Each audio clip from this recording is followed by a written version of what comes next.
podcast, proud to be part of the VOC Nation Radio Network. And after you listen to the podcast, be sure to check out our website, stadiumjourney.com. It contains over 2,500 stadium reviews, news items, and great features perfect for the traveling sports fan.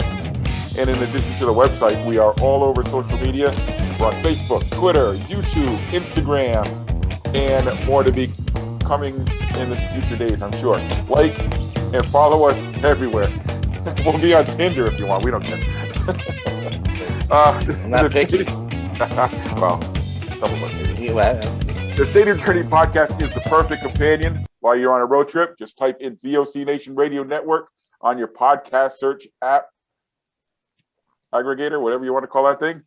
I'm showing my age here. Or just go to our website and look under the podcast tab. In addition, all of our old video podcasts are on our YouTube channel. It's perfect for binge watching.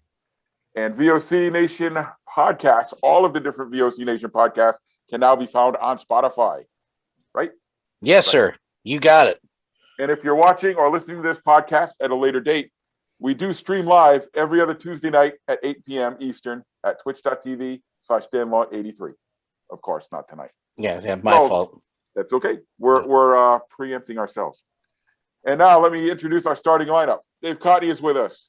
You can follow him at ProFan9. Mark Viquez is here. You can follow him at Ballpark Hunter, our producer. The above-average comedian Dan Calachico is online at danlaw83, and I am Paul Baker. You can follow me at PuckmanRI. And tonight, we are happy to be joined by author Greg Larson, whose new book, Clubbie, a Minor League Baseball Memoir, chronicles his time as the clubhouse attendant for the Aberdeen IronBirds of the now defunct New York Penn League. Your book comes out soon, Greg, and welcome to the podcast. Thanks for having me, fellas. All right. So the one thing that really struck me about your book, Greg, it was a great read. I think I went through it in 2 nights because I just really got into it. Because as someone who worked in minor league baseball for 12 years myself, it just took me back to the grind that is working at a baseball team. Right. That's all it is, man. It's a long grind. Even, one of my favorite quotes from Alan Mills, the pitching coach, when I was on the IronBirds, he said, they call it short season, but it's still a long season. Doesn't matter if it's 2.5 months, 6 months, doesn't matter. You're grinding your way through it sometimes. Yeah. So for our listeners who may not be aware, and I know our listeners are because, we got really smart people who listen. Aberdeen is a city that's about 30 miles north of Baltimore. They were the Orioles short season affiliate for about 20 years or so. And you worked for the team for a couple of years in there? 2 years, 2012 and 2013. The 2012 year, we were cellar dwellers. I mean, the team has been historically bad. And then 2013, we had a little bit of a shot at redemption, and we actually had a competitive team. We had Mike Yastrzemski on that team. We had Trey Mancini on that team. A couple other guys who've had their cup of coffee, Jimmy Yacobonis, Austin Wins. Josh Hader was actually on the 2012 team. But, it was a tale of 2 seasons for me for sure. Yeah, that's the thing with minor league ball. I mean, because the teams, especially down in the low minors, they turn over so quickly that, especially down in the short season, it's a different team every year pretty much. Oh, it's a different team every week. I mean, and that's not really an exaggeration at all. I mean, guys would be shipped. In 2013, it was a little different. We were making a run. We were winning games, so the organization kept the team a little bit more intact. But 2012, guys were churning and burning every single week.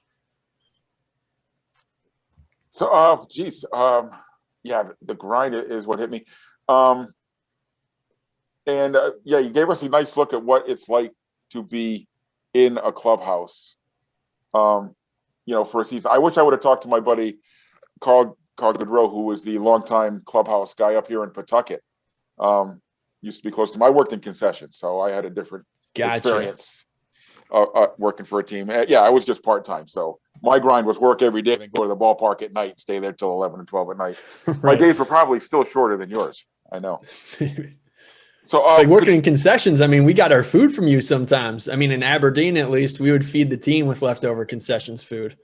That was something that really struck me about when you were going through what your day and what your different procedures were like, was the amount of hustling you had to do.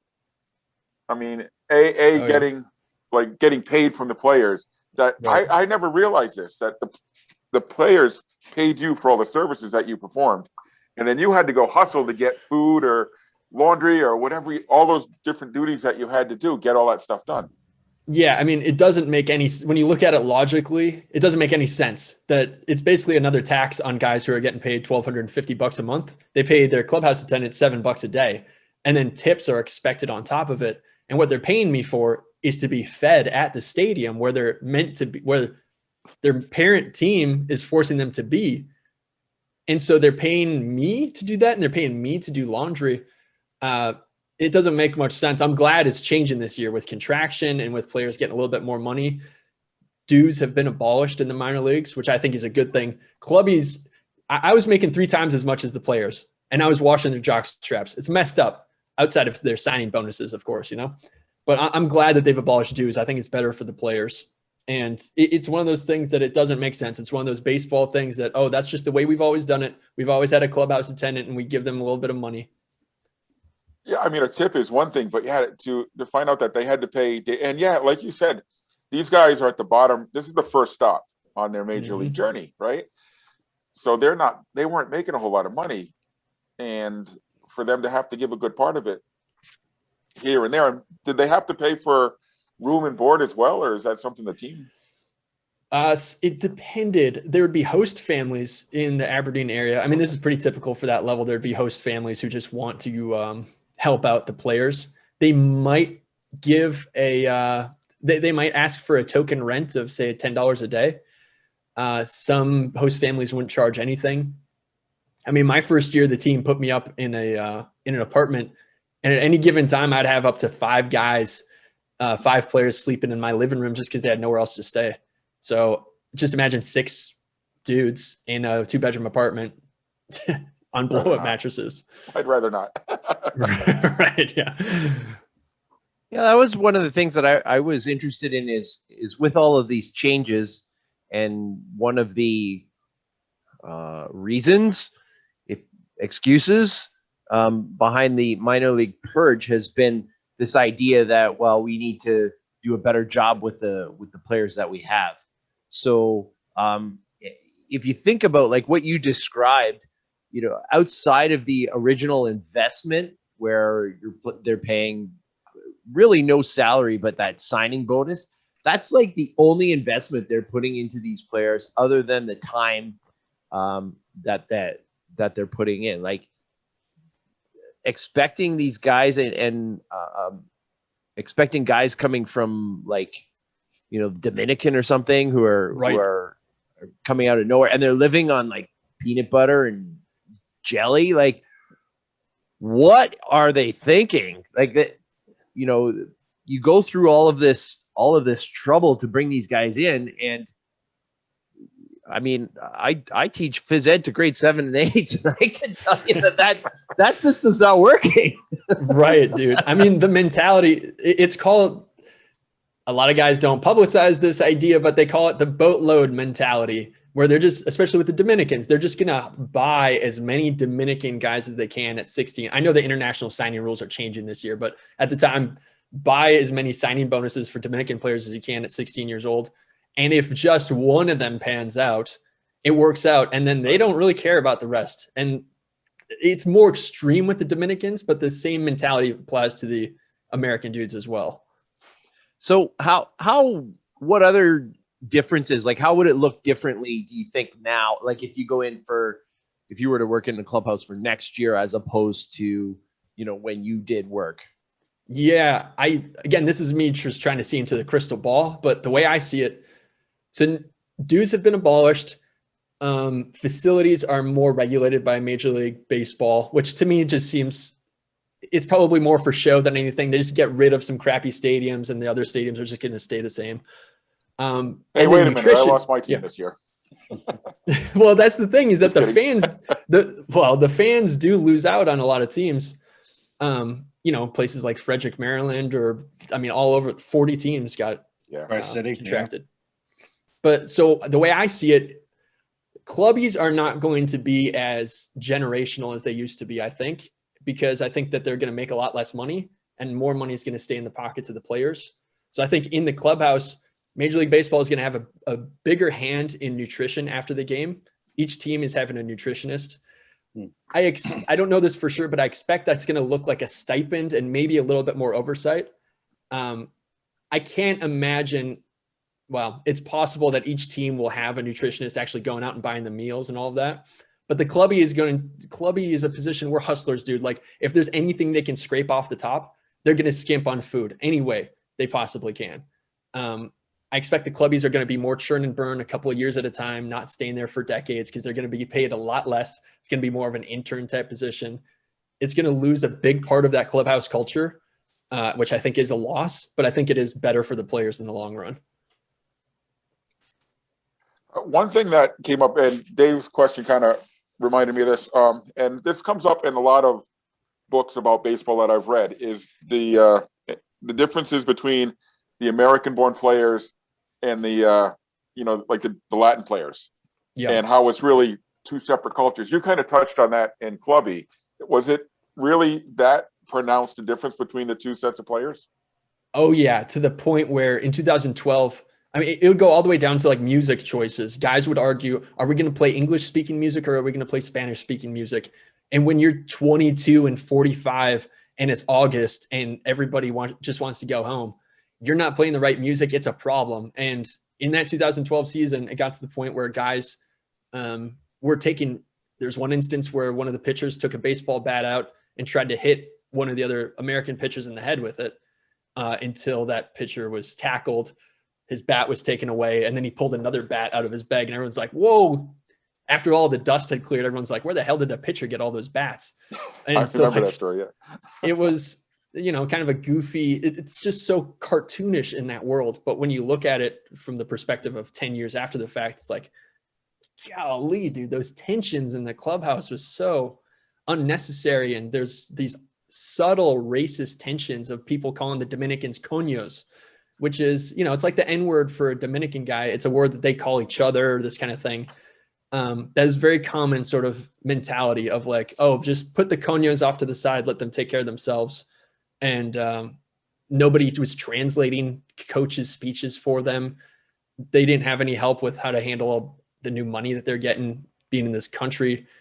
It is like, some of these guys had a third grade education because they got plucked to just play baseball for the rest of their lives, which is great. Maybe they can get their family out of poverty. But at the same time, they did not have a lot of help in this country. I did not see, at least.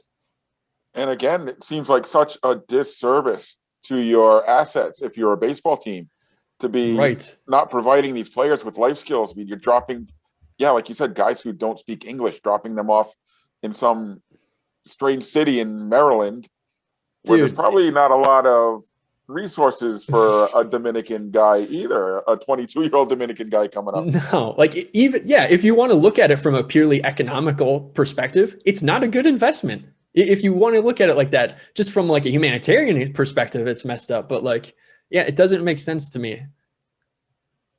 Yeah, I mean, I guess that's a sociologist to be coming out there with that. But that's been a theme in so many different books that I've read over the years. So it really struck me in yours as well as I was going through it. Yeah, it's this cannon fodder mentality, I think. So what were you, when you first started or when you were heading in that direction to be the clubhouse attendant in Aberdeen, what were you expecting it to look like? I was expecting it to be a little bit more serious, quite frankly. Though my only experience with baseball was Major League Baseball and college baseball. And so I was a clubhouse attendant in Winthrop University, Division I school in the Big South Conference.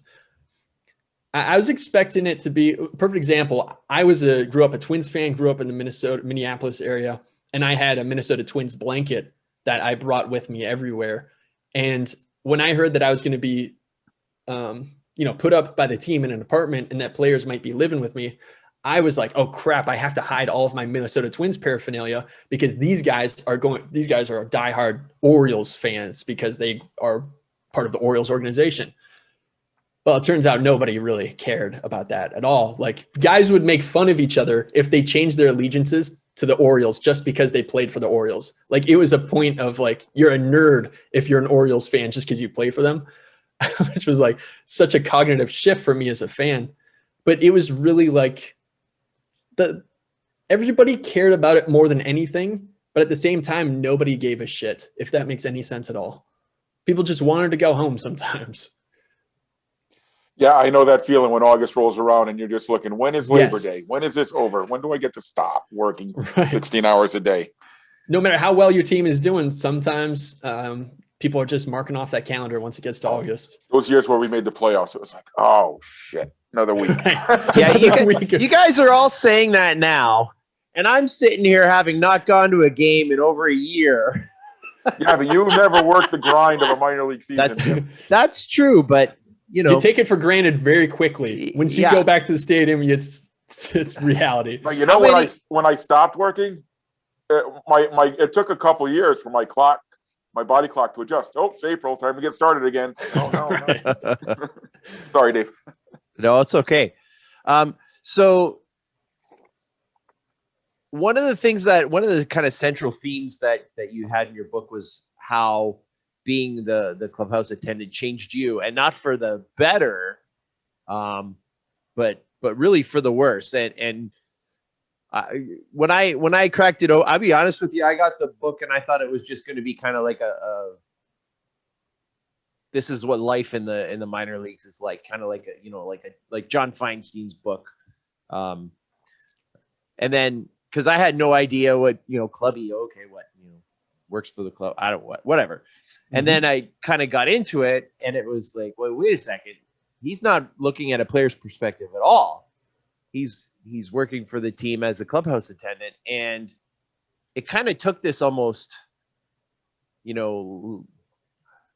extreme example, but this sort of dark leaving Las Vegas kind of feel to it. And what was that like to go through, and then maybe after, because you don't really talk too much about after the book, how hard was it to kind of pull yourself out of that sort of out of that era, that feeling, that darkness? Yeah, I mean, when I look at the book now, I would write it differently if I were to write it now, inevitably. But at the time, I thought the character of Greg Larson, it's a memoir, so I have to look at everybody as characters and people. Like, I think it is a pretty cynical character. I don't know, man. When I look back at it now, I think I'm not the same kind of fan I used to be. I don't watch the game. I don't know who won the last 5 World Series. I kind of don't care. I don't know what. Well, there goes my last question. Like, it doesn't interest me. But what I do care about is stories like Trey Mancini coming back from cancer. I care about that. I don't care what his batting average is going to be. I don't care what the Orioles are going to be in the standings this year. No interest to me. But the people, I've realized, it just made my relationship deeper with the game, because all the way up until maybe last year when I started to, prepare to publish the book, I thought, man, like, I have this cynical view of the game because of that time in Aberdeen, because I can't watch a major league game without seeing 100 guys who got cut just to make that player possible. Even though it is a meritocracy for the most part. But I realize now, I think it just made my relationship with the game deeper, where like, maybe it's matured my relationship with the game, where I look at it less with the starry eyes of a kid who grew up going down to Fort Myers to watch the Twins spring training, thinking I'm going to be one of those guys one day, and more of, a young guy who used to work in the business, and I can see it as something more complete, as a guy who cares about the players with some reverence and who cares about it as a business as well, or can at least see it as a business, I should say. I don't care about their bottom line. Like, Oh, sorry. Go ahead. It's interesting that you put it that way, because that's one of the big kind of dichotomies in sports that I see is, on one hand, you have these guys who are trying to sell themselves, and one of the phrases that I hate hearing in sports all the time is build your brand. You got to build your brand, and branding and this and that and the other thing. And to me, you can't have a brand who's a person. If you want to build your brand, that's fine, but then you sort of cease becoming really a person. right. whereas you're dealing with these people and seeing them as people and seeing them as how, and of course I know that all these people are people, but we're not presented them that way. We're supposed to consume them and to purchase them as opposed to, like them and feel compassionate for them and all those kinds of things. Is one of the things I hate about modern sports is that this idea of branding and selling things, and yeah, it's really kind of a tough dichotomy, which you just brought out really perfectly there. Yeah, I mean, it's almost this idea of a player having to brand himself is this expectation that they should confine their personality into as small a box as we perceive them to have. Consumable. Yeah, Gray, I was going to ask you when it was time to wrap up, I was going to ask you, because I know I went through this in a way, did working in baseball ruin baseball for you? And you kind of answered that a little bit already. Well, in part, yeah. Well, it changed it for me. I used to think it ruined it for me, but it just transformed the game for me. And I'm starting to realize now that's probably for the better. It's still something I'm working on, but I think the answer is no. Well, that's good, because I know for me personally, I still can't go to a ballpark and have a hot dog. I just can't do it. I wouldn't go to a ballpark and wash a uniform, so I get it. Yeah, and it's funny, and also working for Stadium Journey, and I know Dave and Mark, you guys can back me up on this. When I go to a game now, my perspective has changed as a Stadium Journey writer. The game is sometimes almost secondary. I'm going in there and I'm looking in the back of the concession stand, see what they're doing back there. I'm looking at the menu boards. Yeah, it's slanted my perspective to where I'm looking at the ballpark and the sideline stuff more. And has that happened to you, Greg? Have you? Yeah. When I watch a game, one of the biggest things I see is a guy sliding into second base. I'm thinking about how much time is the clubby going to have to spend scrubbing those pants. That's the kind of stuff I think about. So has it been like critical for you? Oh, look at that guy. He has got a stain on his ass. That clubby is terrible. He should have washed that in all temperatures. I got to give him my OxyClean formula. He'll get that stain out. It is interesting. A jersey can be very dirty. It can be very dirty before you notice it from the stands. It's quite shocking how dirty they can be without you realizing it. So would you have been a fan of the San Diego Padres unis back maybe a few generations ago when they kind of had that sand color? And yes. They weren't white. It was yes. That's why I loved when a team would come back from a road trip. Home unis are white, and then the road trip unis are gray and easier to hide. Oh my God, when they came back from a road trip and they had their dirty road uniforms that were gray, hides those stains perfectly. I love it. That Pawtucket Red Sox jersey behind you looks like it'd be real easy to clean. Or Pawtucket Red Wings, I should say. Sorry. No, Red Sox. You were right. Oh, okay. Not now the Worcester Red Sox, unfortunately. So, yeah, exactly. So, Greg, how does one go about becoming a clubhouse attendant? How did you end up getting a job like that? Dude, it was a fluke. I mean, seriously, I had no idea how much of a fluke it was at the time, but like I just so happened my only job experience was being a clubby in college. So, I love the game. I'm a huge Twins fan. Like I said, like I always loved being around baseball. So I had a Division I baseball scholarship, but it was just for washing jock straps at Winthrop University. Graduate 2011. Terrible job market. That's my only job experience. And it just so happens that at the same time, a clubby position opened up for the Aberdeen IronBirds. And I thought, oh, gee whiz, I'll take that job. Not realizing until after the fact, no. Those jobs do not go listed like that. They get passed down to somebody's nephew and they get passed down to somebody else's grandson. So it was just like this perfect alignment of the stars where I happened to have the experience and the position happened to open up, and that never happens. Winthrop University, they made the big dance, right? Yes, sir. They're number 12 seed playing Villanova on Friday at 10 p.m. Oh, that's a big upset special right there. Jay Billis is calling it. He's saying Winthrop wins that. Yeah, a lot of people are calling it, which usually means that it's going to be a blowout against them. That's the way that usually works. Yeah, you hate for a 12 seed to be too popular. No doubt. 5-12s. Those are the ones. Those are the upset specials. I wonder why that is. What is it about the 12 seed?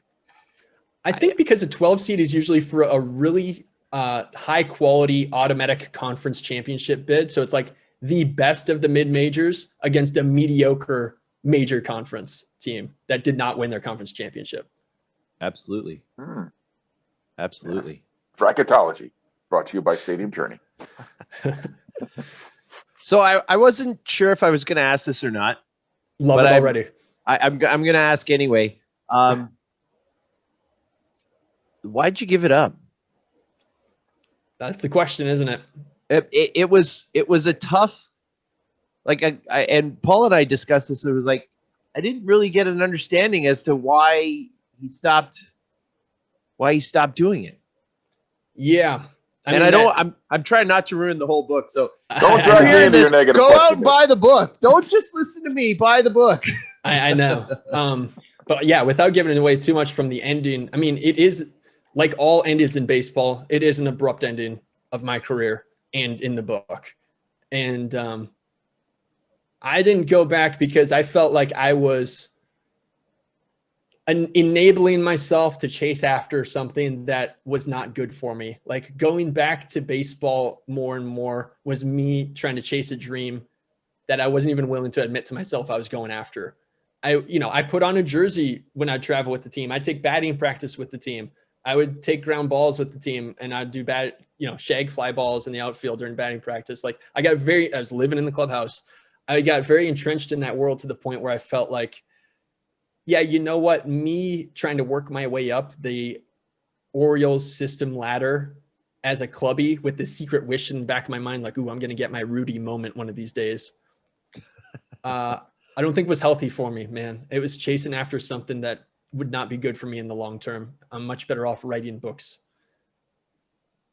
And would that be how, would that be the way that clubbies would move up? Like they go up like players and managers, high A, single A, double A, and sometimes, again, those guys at the major league level, some of those guys I met a few of those guys. They were there for decades. Like it was not likely that it was as unlikely as being a major leaguer, making it as a major leaguer. There's only a few slots and people get moved up and some people wash out. Yeah, I can attest to that. I started off working minor league baseball, minor league sports. And, when you're 22, 24, you have aspirations. Let's work for peanuts and let's, try to survive on. Because one thing I would do is the food that we would have left over after games, I would take that home, whatever I could. And I would eat that for the rest of the week when I was in Cincinnati. And then after a while, you realize, like in my case, I was getting checks that were bouncing. So I don't think Cal Ripken would be doing that to you. But yeah, it got to the point where you had to say, okay, you gave this a shot. You did it for a few years. I know Nashville Sounds were going to offer me a gig to work there. They were going to pay me. And by that time, I was thinking, my goodness, I don't want another internship. I want a job. I want to make some money that I can live on. So I know exactly where you're coming from. You sound like you had a little better gig than I did in some aspects. So must have been much tougher. Once that romantic sheen gets worn off, yes, it's not fun and it's not funny anymore. Like it gets to a point where it feels maybe a little bit sad to keep going back. That and some of your friends are making more money than you. Oh yeah. You meet a girl, because I remember being single at the time. She was making more money than me, and I'm thinking, my goodness, I gotta step up to the plate. I'm not saving anything. I don't have a pension. I don't have benefits. Yeah, my parents are getting on me. My mom was the worst. I guess that's how it ends for all of us, huh? Because this has got to be the end. Well, it came for many reasons, but one of them was I finally did get the job offer that I was waiting all those years for, and it was a fraction of what I made at my full-time job. So I was like, oh, time to grow up. Yeah. I was substituting. I was making more money as a substitute teacher. When you count it all out, than working for I was working for a soccer team in Cincinnati. and there was a low-level baseball team as well at another point, making more money subbing. Right. But I think that's how it is. They know that people want to work those jobs. They have this idea that you're going to start off making very little pay, if not nothing, and then one day making it up to Theo Epstein level, which is not the case. It's a small percentages of the ones who do that. Right. I mean, there is something about that transformation that is just analogous to growing up. It's boyhood into manhood that, I don't know, you can still become a man in baseball or in minor league baseball, but for some of us, I think it's important to leave in order to transform yourself. Hey, that's where I am. I've been doing this for 10 years now, and someday I hope to be up to Paul Baker level. Oh, That's where the big bucks So, are. so Dave, so that means I passed you up because I've only been with the company for 7 years. I know. I've been doing this He for leapfrogged me. I've been doing this for 11 years. So, great. There was a lot of great characters, a lot of interesting people in your book. Who am I thinking of? The pitching coach. Why is his Alan name- Mills. Alan Mills, yes. You know what's funny? The whole time I was reading the book, I was thinking of the bench coach for the Red Sox, whose last name is also Mills. And then Brad Mills. His name was Brad Mills.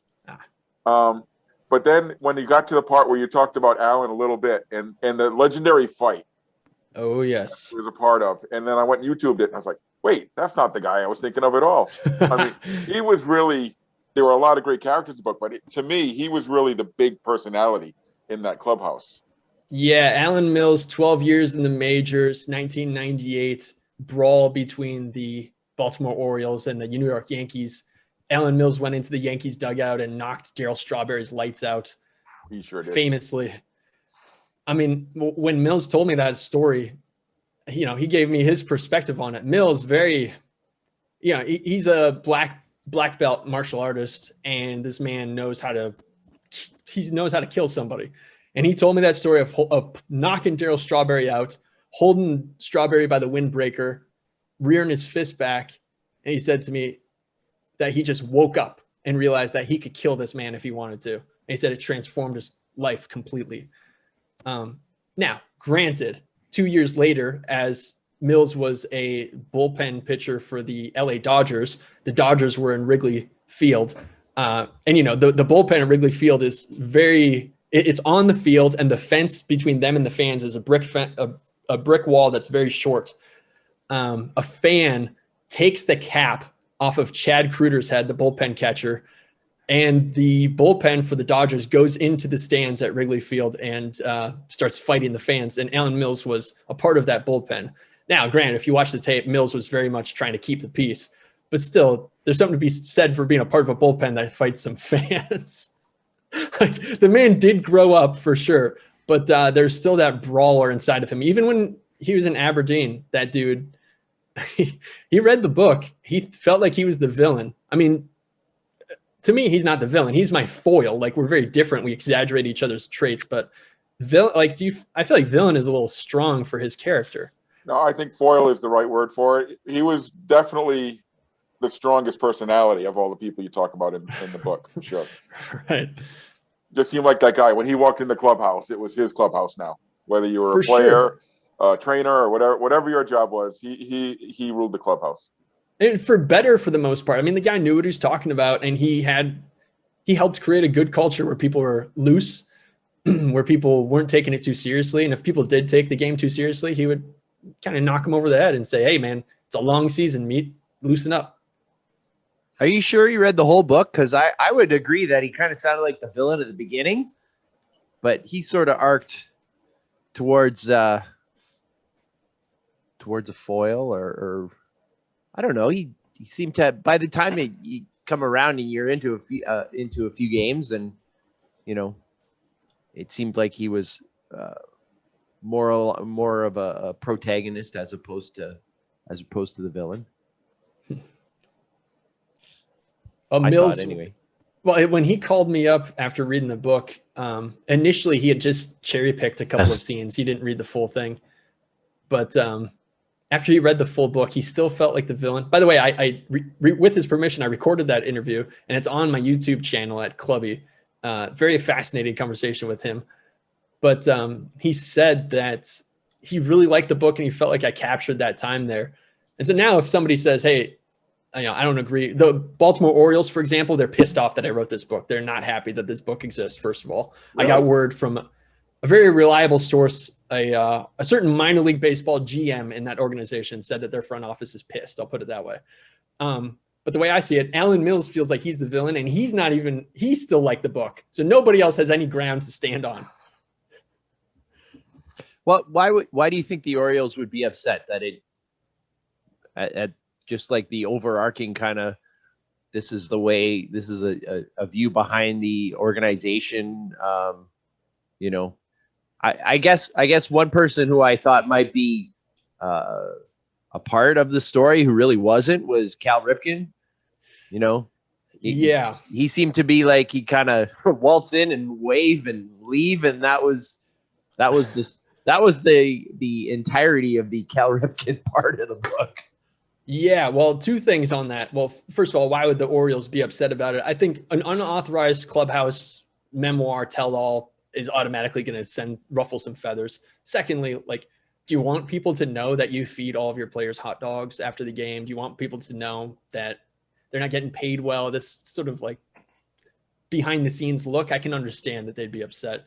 And as far as Cal Ripken goes, yeah, he was the owner of the Aberdeen IronBirds. But in 2012, a lot of people don't know this, but his mom was kidnapped in the middle of the 2012 season. Right. So he had a lot more on his plate than Aberdeen IronBirds. His mom eventually died this year, actually. They still don't know what the motive behind that kidnapping was. FBI got involved, $100,000 reward. Still no idea. This guy just kidnapped his mom, drove her around for several hours, blindfolded, and then dropped her off back at the house. He had bigger issues. I remember going through that part, and I texted Paul right away. What? Kyle Ripken's mom was kidnapped? What the heck? Yeah. I don't remember this. Yeah, a lot of people just didn't. I don't know why, but it didn't make a lot of news that year.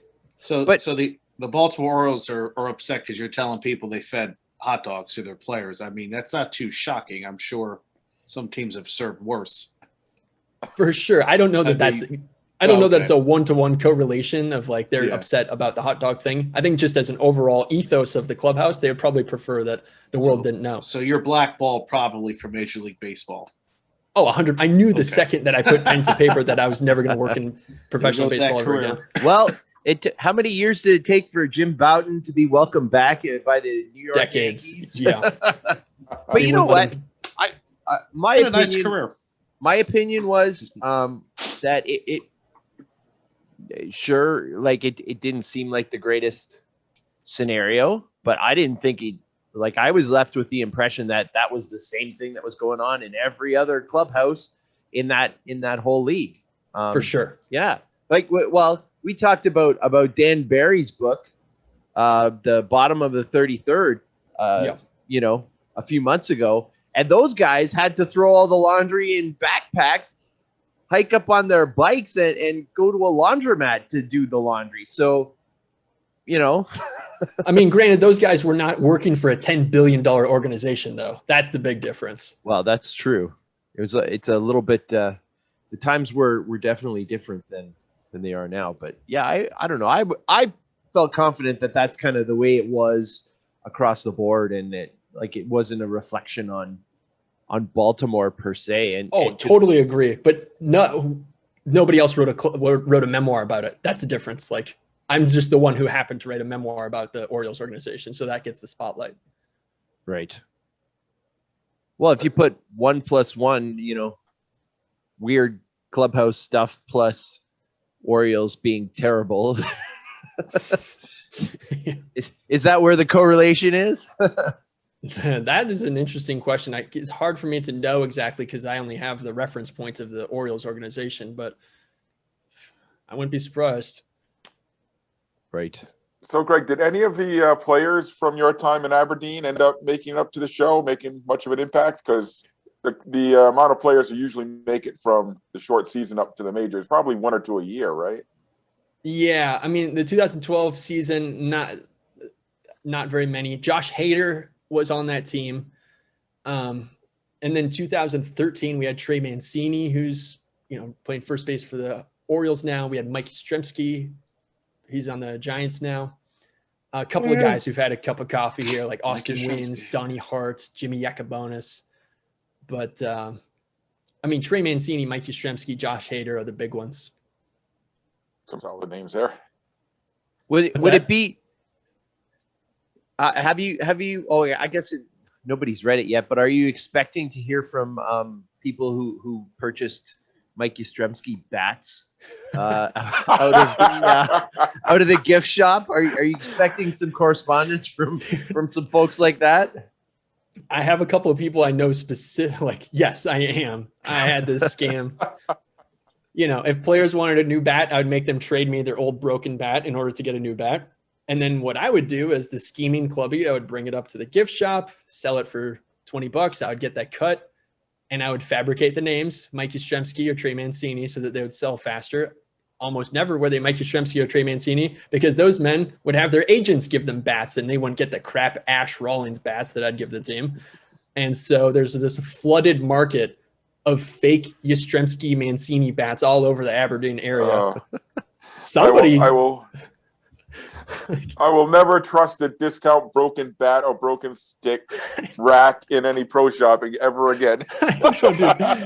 They're expecting the clubby to be truthful when there's $7.50 at stake. Like, come on. Hey, Greg. So now, since you're on the Stadium Journey podcast, let's ask you about some ballparks here. Please. You got any favorite ballparks, either from your time working or just as a fan? Your time before or after is fine. Well, I grew up going to the Metrodome, which is so depressing, dude. But to compare the Metro, I fell asleep at a game there. I was so literally bored. It's not a great place for a ball game. But then you compare that to Target Field. Yes, Target Field is gorgeous. Beautiful. One of my favorites. A great skyline of Minneapolis. I love Target Field. Great food. Great lounges. Yes, dude. Anything you want, you can get there. For sure. What would the and I apologize if I'm overshooting your age here a bit. What would it have been like in '91? Because I would have thought that the Metrodome would have been. I get the whole it's dreary, it's drab, it's a dome stadium, but when they're winning, it's packed. In '91, when they won, and I compare it to the Rogers Center, like the pop that scream at the Rogers Center is better than any outdoor thing anywhere, right? Like all the noises is kept in, and the Metrodome had a rep for being really, really loud. Oh yeah, 2006. Twins were in the ALDS against the Oakland A's, I believe. This Torrey Hunter, Johan Santana, Francisco Liriano, those guys. I was at the ALDS game 1, I believe, that year, and they open up the curtains in the upper deck, which they never. There's Kent Herbeck, Kirby Puckett pictures are up there, and they never open up those curtains, and they open it up so that they could fit more people. That was, you're right, like the pop of the sound in that stadium. It was deafening. We couldn't even talk to each other. But even so, I'd take Target Field any day over that. Maybe not. Even in April? Yeah. Target Field is such a better stadium. Yeah, even in April. Wow. How about during your New York Penn League days? Any ballparks that you got to see stand out to you? Or Ripken Stadium is a gorgeous ballpark, first of all. But MCU Park on Coney Island, the Brooklyn Cyclones ballpark, that's a really fun. You're literally in the middle of a circus. There's the roller coasters beyond the fence. You got the parachute, the lit up parachute just beyond the outfield fence. You got the water there. That was a real fun stadium. It's very colorful. The neon lights. It's unlike any other minor league ballpark out there. 100%. I definitely would agree. And then, Joseph Bruno in the Tri-City Valley Cats. That was like a template bad low-level A stadium. Those are the only 3 that I saw in the New York Penn League, actually. Oh wow! Do you have any other favorites that you've been to? I Or love unfavorites, least favorites?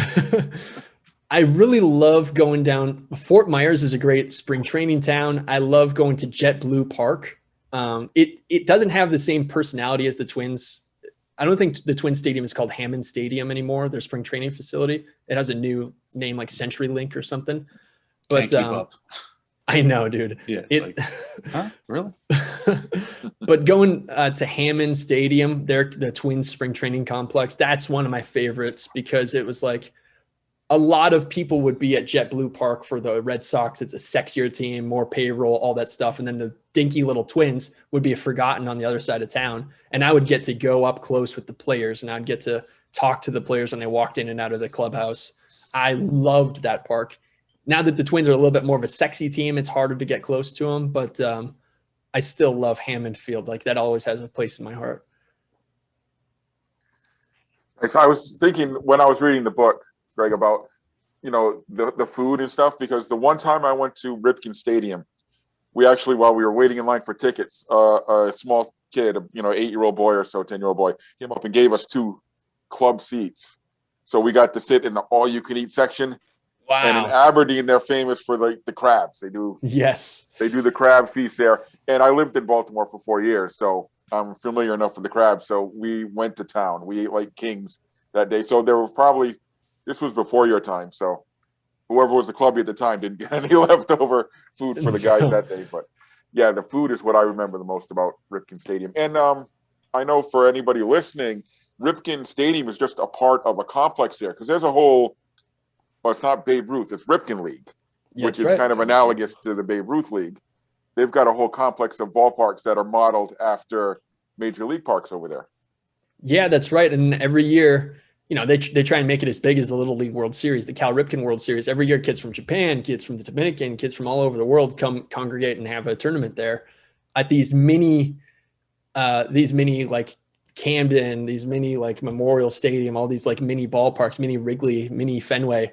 It's a really cool complex. And if I was a kid, it would be so incredible to be at these miniaturized versions of these stadiums.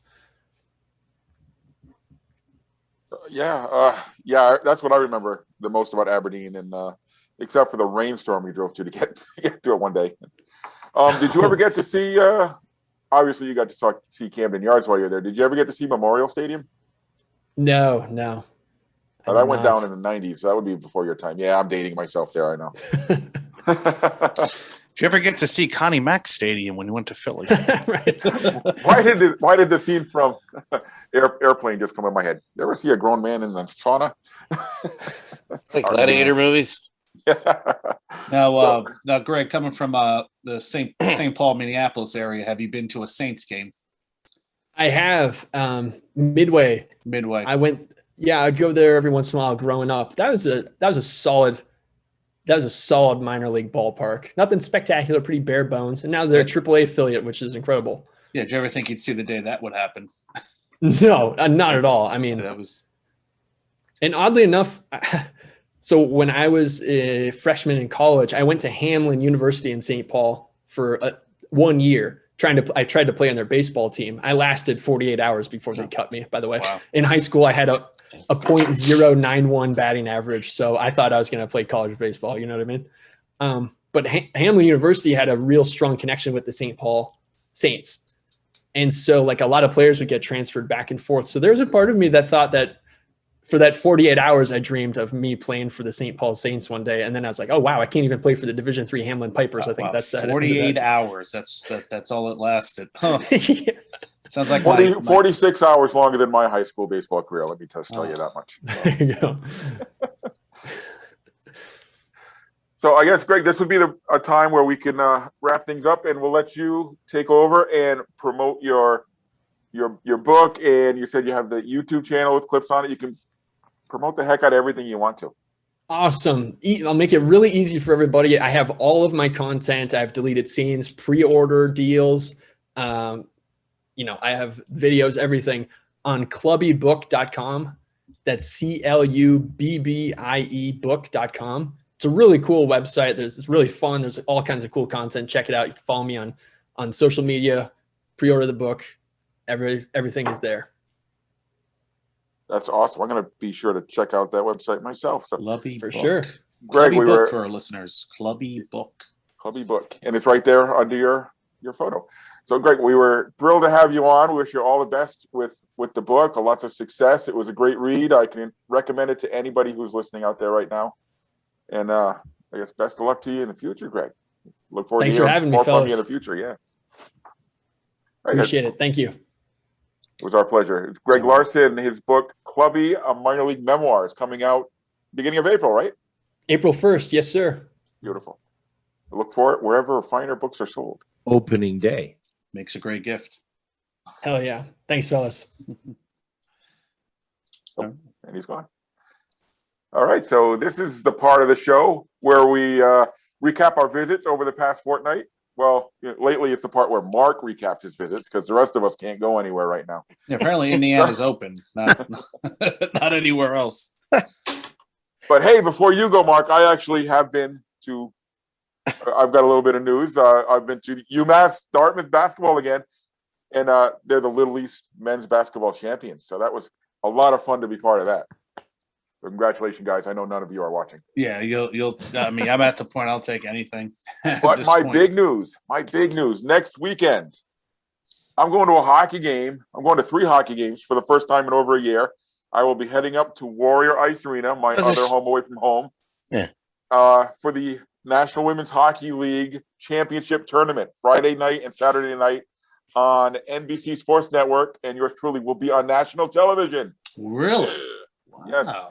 I will be doing the PA for the 2 semifinal games on Friday and the finals on Saturday. So you will absolutely hear this lovely voice doing the pregame introductions, and I will also be a part of the trophy celebration at the end, I'm sure, because that's kind of what a PA guy does. Okay. That's wow, big time. That is, I am big time. I'm bad. I'm nationwide. Yes. But aside from that, that's the only places I'm going. Mark, where you been? Where you been? Where you going? Oh, I went to the Tiernan Center, which is at one time the 4th largest high school gym in the country. They just renovated it last year. Now it's the 16th. It still seats close to 6,000 people. So it's amazing how you can fall that far. But Wow. The Tiernan Center, I have a video on YouTube today. If you guys want to check it out, was hosting sectional tournaments. The place looks like a college facility. I don't know if the local IU East College still plays out there, but they have new bleachers. They have a nice sound system, new lighting. There's no reason why a small university can't play there. Wide concourses, bleacher seats. They pull out. It's a nice little place. Probably a little bit too big for regular games. But if you go back to the 80s, early 90s, they used to get about 6,000 to 7,000 people on every home game, which is amazing to think that, but that was the case. So I went to Tiernan Center. The highlight was it was a very close game between the two teams, and with about 7 seconds left, the Anderson, Indiana team went up by 3 points, and the kid's mom comes out on the floor to give him a hug, which also almost caused a technical. So you'll see that on my video. Was his mom Morgana, the kissing bandit? No, she was an attractive mom, but she was getting just like she didn't realize how much trouble that could have led to. So the players are pushing her off, and some of the other parents are getting her off, and she's like, "Okay, I'm sorry," but she was just she almost passed out. She asked for her inhaler after the game. So if you watch the video, I kind of pinpoint her through the rest of the end of the video because she becomes the star of the video, and it kind of kind of made me a little bit sad because it's nice to see a mom come out there, but not now. You had 6 seconds, and of course the other team comes and ties it. It goes into overtime, but luckily her son's team won. Thanks a lot, Ma. All that for nothing. I'm sure the kid was still, Mom. He's like, Mom, what are you doing? Mom, you're embarrassing me. And it's on YouTube. So if that kid wants to look at it 20 years from now, he can look at that. So that's the first place. Then I went to the Berry Bowl in Logansport, Indiana on Saturday. Number 1 and number 2 were playing in the state. and it was a very good game. And this gym was packed. You didn't even think a pandemic was happening. The first gym, not a lot of people there. This place was packed. There was no social distancing. People had their masks on, but there was no social distancing. And I'm just really curious if there was a cap on the tickets sold for that game, because the place was. Sounds like no. No, it wasn't. I mean, I just couldn't believe. Or someone can't count. I'm going to guess no. Probably not for that Yeah, one. you had students. Both schools had their student sections. Fans flocked up there after that game. The second game started. There was nobody there. So, when you get number 1 and number 2 in the state battling each other this early on, I guess you throw out those COVID rules. We'll be battling COVID later. and that's another large gym, which is one of my favorites. Just the whole Felix the Cat and the berries and the history behind that name. I And then remember your review of that place. yeah, so I'll probably add some updated pictures, because it doesn't look that much different than when I was there a few years ago for tournament play. Like, I was just shocked. It's like, okay. So after the game, they have a baseball field up on the hill, and it has synthetic turf. They had 2 local colleges were playing there, because one of the team, Grace College, which is a Christian school, couldn't use their field because of weather. And you had about maybe 80 people at this game. So you had 80 people at a college game on a high school campus. And this baseball field looks like something from the Northeast. It felt like a Northeast baseball crowd, but it was just at a high school, and I just happened to stumble upon it. So I did an article and a video on that as well. Not a review, just an article. Took some pictures. So I did an unexpected double header that day. And then, of course, on Sunday, I checked out ABA basketball. That is not the Dr. J ABA, but the minor league version. It's been around for 20 years, and they have a team out here in Danville, Indiana, that plays in an old college gym that was built in 1937. And I have to tell you, the town and the team, they do a nice job for what they have. They have signs outside. They have merchandise. They have kids coming out to shoot baskets at halftime and before the game. They have a DJ there. They play music. The basketball is not the best. It's a lot of guys trying to dunk and do alley-oops and missing almost at an alarming rate. It's nowhere near the high school basketball that I was watching earlier. But there was maybe 120 people in this stadium, in this arena, which was a lot more than I would have ever expected. And afterwards, I walked down to the town square, and people, knew about this team. Oh, yeah, how the Lions doing? How are they doing today? So, bare bones minimum, not a bad job. Sort of reminds me of, watching USBL basketball back in the 90s, or United Soccer League games back in the 90s.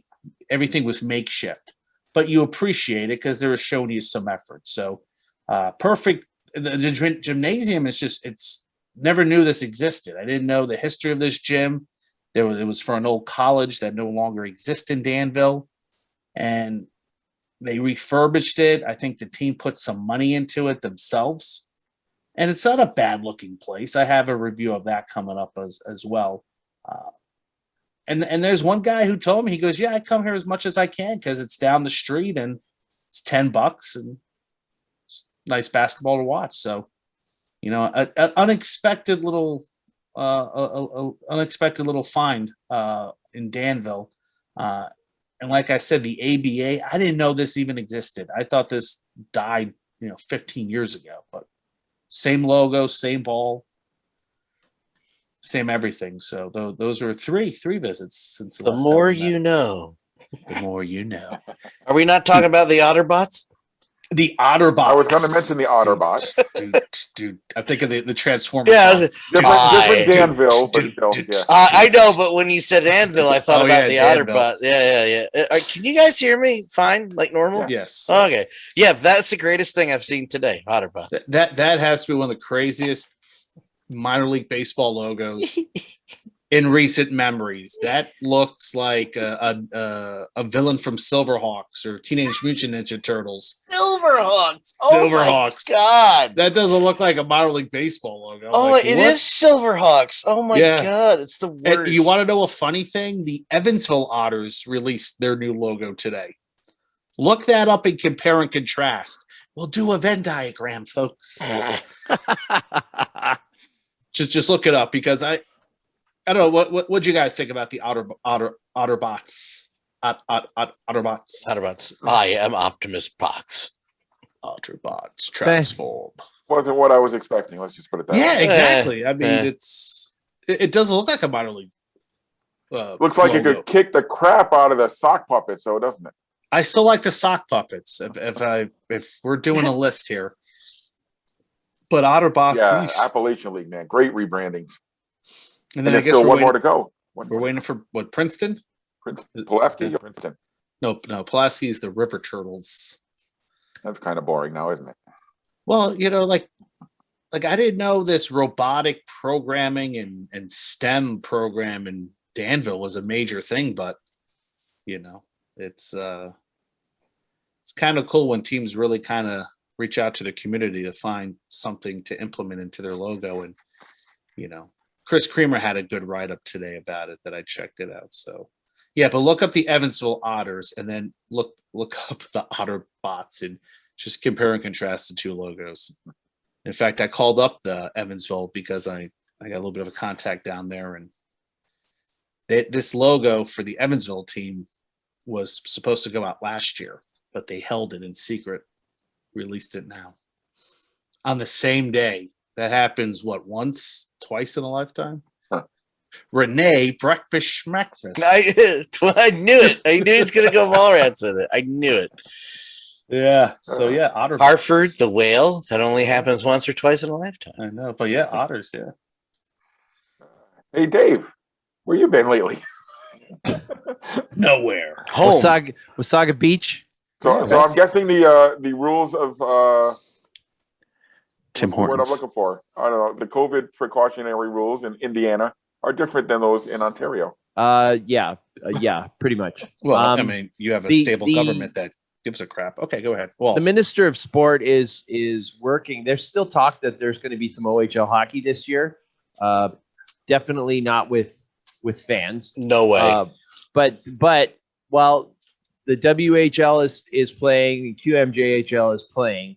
For a while, I meant without fans. I was agreeing with you. yeah, without fans, yeah. Not happening. So for a while there was talk that they were going to totally remake hockey and you were not going to be able to do body checking and stuff like that. So yeah, I mean, And then all the old people said, no, that's not how I'm I looking like forward to watching some Dunedin Blue Jays and some Orlando Toronto FC, hockey. Tampa Raptors. Tampa Raptors. Yeah, they're staying in Tampa for the duration. Yeah, that's it. So, nope. Yeah. For me, it's been the den, the cottage. Yeah, that's it. Yeah, same. The literary journey continues. Continues. Geez, got if you would have books. started writing a book, you could have finished it by now. That's true. I've read enough of them. Matt said in the chat says Otterbots. We will decrypt your skulls on our bellies. Yeah, Massachusetts and Connecticut are both supposed to open up next week, so we'll see what it looks like. Up here. Oh, well, have fun with that. We'll see what happens. You're vaccinated, right? It doesn't matter. Yeah, I mean, I'm it doesn't vaccinated. matter to a point, but yeah, I you got my good. first shot. You know what? so- And it's different. I feel different going to a baseball game or a lacrosse game than I would to say a basketball game. Hell yeah, it's outside, Yeah, especially like it. I don't know, Mark. I don't know. I would have seen the Berry Gymnasium dude. packed to the rafters, and I might have. What a hauled ass. Well, people are freaking out about WrestleMania, and they've been approved to have 45,000 outside. It's at Raymond James Stadium, 45,000 outside for 2 days. At this point, I'm so tired of getting into arguments about wanting people to be okay, and I know the computer is not switching to my picture, but that's fine. That it's like, listen, vaccines are rolling out. Just go. At this point, I know, but it's like, okay, what am I gonna do? You know where I'm not going to be for sure, and wouldn't want to be anywhere near Texas Rangers. Texas Rangers, Toronto Blue Jays, opening day, 100% capacity. In Texas. In Texas? Well, it's Yep. Texas. Yeah. I told my friends living in Texas, I don't expect to see you until I get my vaccine shots. You stay the hell away from me. I don't trust you guys. Anyway. Hopefully this is not like a false thing, and hopefully we're getting closer to the end because No, I mean, we're getting to the end. look what's happening in Europe. They're shutting back down again. We're getting to we're good. Well, first of all, we're going to screw it up. We're screwing it up. So there's going to be a bunch of opening and closing and opening and closing, but we're getting there.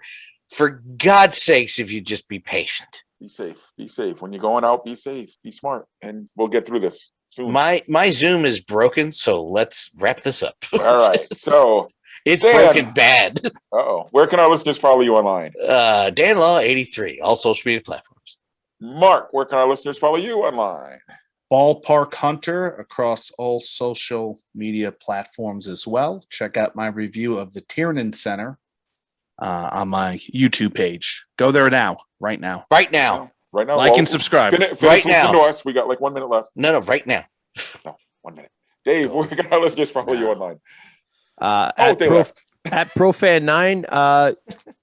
If you don't want to go and see Mark's thing, then go and see Obstructed Views on the. You can what see did them we all. talk about? See all Oh, of us. the Los Angeles Clippers. Yeah. And be ready for the Yukon Huskies next week. And we have some Stadium Journey podcast overtime that we're going to be recording this week, where I get together with the rest of the Stadium Journey Knuckleheads, and we're going to talk about the CFL and what the heck they're talking about with the XFL. So You change your mind, you need At an Profan9. if you need an XFL talking head. well, you're welcome to join. What time are you doing it? 9:00 tomorrow. 9 o'clock. Shit. Never mind. Profan Dale 9. will show up with his controller and everything. Yeah, Profan 9. If I didn't have to move a bunch of logistical stuff, I'd totally do it and put that on stream as well. I wouldn't care, but the XFL, it happened. Moving on. Anyway, All right. go ahead, Paul. And you can follow me on social medias at PuckmanRI. And don't forget, guys, if you're still with us, don't forget to check out our website, stadiumjourney.com. Like us, follow us on Twitter, Instagram, Facebook, YouTube. We're at Stadium Journey all across the board. Subscribe to our YouTube channel. I said that already. Like us on Facebook. I said that already.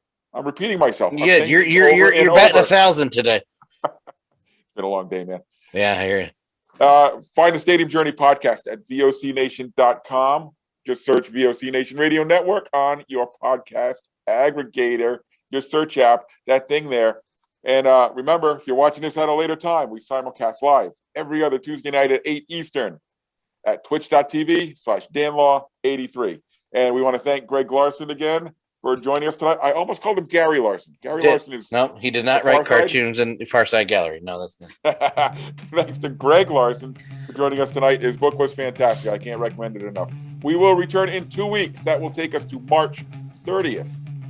Yes, when our topic will be NCAA hockey venues. And since today we talked about a baseball team in Maryland, I will quote Orioles fan Joan Jett on the way out. Put another dime in the jukebox, baby.